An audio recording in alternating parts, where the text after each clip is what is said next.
अपने सुनिश्चित हार को देखकर भाजपा और एनडीए काफी घबरा गई है और इसीलिए आईटी, ईडी, सीबीआई का सहारा लेकर परपंच, प्रोपेगेंडा और परसेप्शन की राजनीति कर रही है। आईआरसीटीसी मामले में माननीय न्यायालय ने आज आदरणीय लालू जी, आदरणीय राबड़ी जी और आदरणीय तेजस्वी जी सहित 7 लोगों पर आरोप गठित करने का निर्णय लिया है। तो यह न्यायिक व्यवस्था की एक सामान्य प्रक्रिया है, लेकिन अब इस मामले को भी इस ढंग से प्रोपेगेट किया जा रहा है, लोगों के सामने इस ढंग से रखा जा रहा है। अब इसमें तो अब ट्रायल होगा, आगे इसकी सुनवाई होगी, बहुत सी प्रक्रियाएं उसकी है।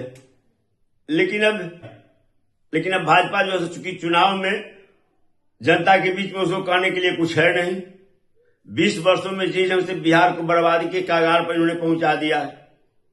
11 साल के डबल इंजन की सरकार में बिहार को कुछ नहीं मिला, केवल ठगा गया। आज नीति आयोग की रिपोर्ट में सबसे निचले पायदान पर बिहार है।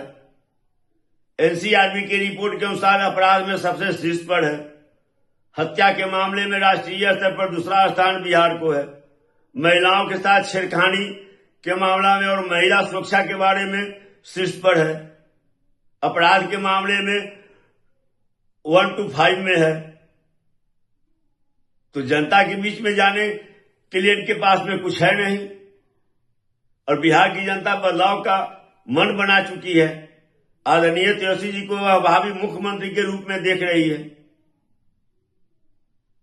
तो वही घबराहट है, वही बेचैनी है।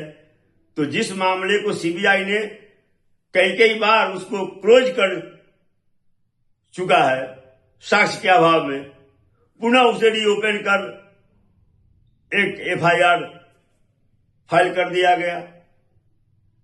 तो स्वाभाविक है जो न्यायिक व्यवस्था है उसमें चार्ज फ्रेम होगा, उसके बाद उसमें सुनवाई होगी।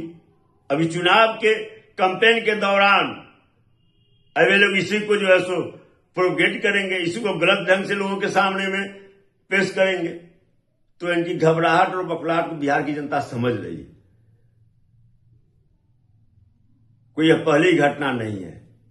बिहार की जनता भली भांति इन लोगों को पहचान चुकी है और इनके सारे हथकंडे को, सारे इनके साजिशों को बिहार की जनता समझ रही है और इस चुनाव में उसका माकूल जवाब इन्हें देगी।